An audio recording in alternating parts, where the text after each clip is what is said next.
बिहार का भागलपुर जिला हस्तकला की दुनिया में एक अलग पहचान बना चुका है।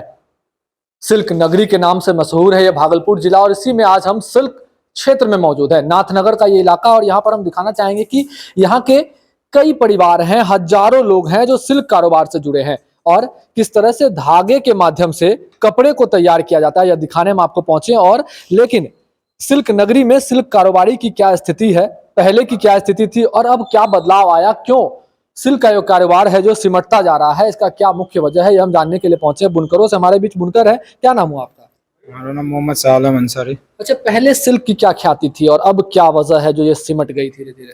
पहले सिल्क की ख्याति ये थे कि लोग जो है जैसे विदेशी लोग सिल्क का एक टुकड़ा भी रखना वो अपने लिए गौरव की बात समझते थे, क्योंकि सिल्क का वहाँ जो है बहुत नाम था उसका। जो सिल्क का एक टुकड़ा भी रखते थे तो उसको लोग जानते थे कि ये सिल्क है जो भारत से आती है और भारत में इसकी उत्पादन होती है। और उसी के कारण आज से 30 साल 40 साल पहले सिल्क का वैल्यू कुछ ज़्यादा था और लोग खोजते थे और यहाँ ऑर्डर आता था और वो माल जब बनते थे तो उसका क्वांटिटी में ज़्यादा ऑर्डर आते थे, ज़्यादा क्वांटिटी में और माल बनते थे, लोग को यहाँ काम भी ज़्यादा मिलता था, जिसका कारण था कि सिल्क का जो धागा था वो चिप में मिलते थे और काम होता था। आज जो ऐसा हाल है कि लोग इस बिजनेस को छोड़ के दूसरे में जा रहे हैं, क्योंकि सिल्क का जो एक पहचान था वो आहिस्ते आहिस्ता कम होता गया। कारण है कि इस यार्न का प्रोडक्शन कम हुआ यार्न का और उसका सूता यार्न महंगा हो गए, जो कपड़े का कॉस्ट बढ़ता गया और कॉस्ट के कारण अगला जो बायर है, जो विदेशी लोग लेने वाले हैं, वो रेट ज़्यादा के कारण इसको क्वांटिटी को कम करते करते आज इतना कम हो गया कि शायद कभी कभार सिल्क का काम आता है। अच्छा, सिल्क कारोबार से कितने साल से जुड़े हुए हैं? क्या नाम है आपका? मेरा नाम मोहम्मद तहसीन है। सिल्क कारोबार तो खैर पुरखों से चला आ रहा है। तो मैं फिलहाल 2016 से इस बिजनेस में इन्वॉल्व हूँ। क्या स्थिति थी पहले, आप लोगों ने क्या सुना अपने पिताजी से, दादा से, और अब क्या स्थिति है सिल्क की भागलपुर में? देखिए, प्रैक्टिकली अगर देखा जाए तो जब हम लोग छोटे छोटे थे तो दादाजी लोग का काम बहुत अच्छा चलता था, फिर बीच में डाउन हुआ, फिर पापा लोग इसको बढ़ाए। देखिए, फ़र्क दो चीज़ है कि आज Bhagalpur is called silk city, ये बस नाम के लिए रह गया है, काम के लिए नहीं रहा है। इसका कारण ये है कि 30 साल 40 साल पहले हिंदुस्तान में, पूरे हिंदुस्तान में एक ही सुविधा था, वो शिप का, ट्रांसपोर्टेशन का शिप का ही जरिया था। अगर विदेश में माल भेजना होता था तो वो नाव से भेजते थे हर जगह से, चाहे वो भागलपुर से हो, दिल्ली से हो, कलकत्ता से हो, कहीं से हो। ट्रांसपोर्टेशन का जो मेथड था वो एक ही था।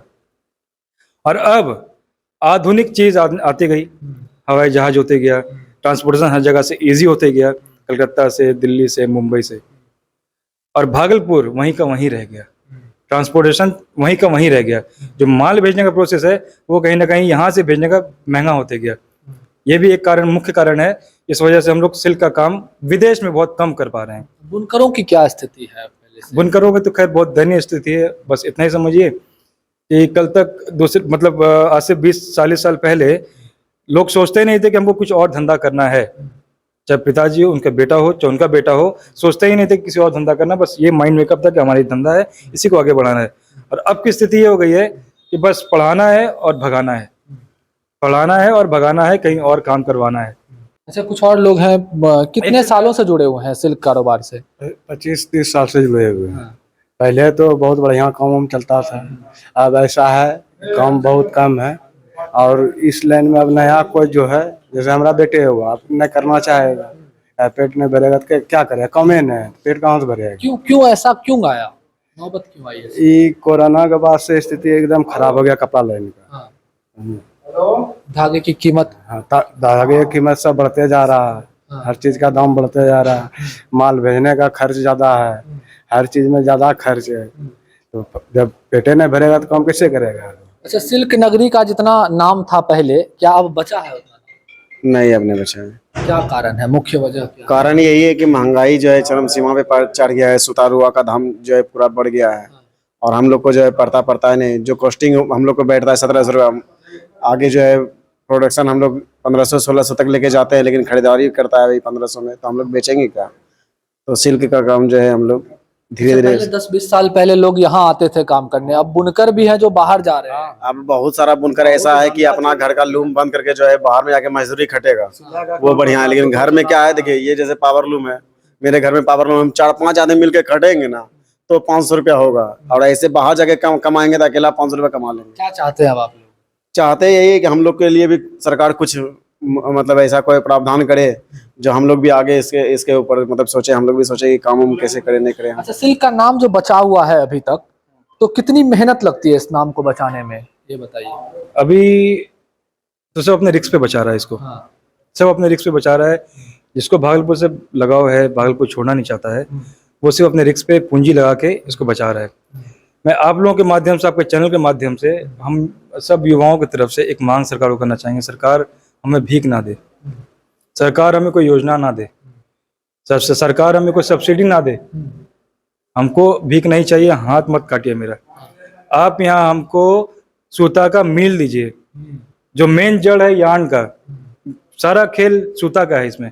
अभी मेरे पास 1 लाख मीटर का ऑर्डर आया था ना सर, तो सूता मार्केट में रहने के बावजूद मार्केट से सूता गायब हो जाता है, बोलता आउट ऑफ स्टॉक, ब्लैक करने लगता है उसको। मतलब एक तरह से मार्केट हमें दीजिए, हमें हमको मार्केट नहीं, हमको सूता बनाने का यहाँ पे जगह दीजिए, सूता बनवाइए यहाँ पे, यार्न मिल बनवाइए यहाँ पे, सही पूर्ण तरीके से, अच्छे तरीके से यार्न मिल बनवाइए, ईमानदारी पूर्वक।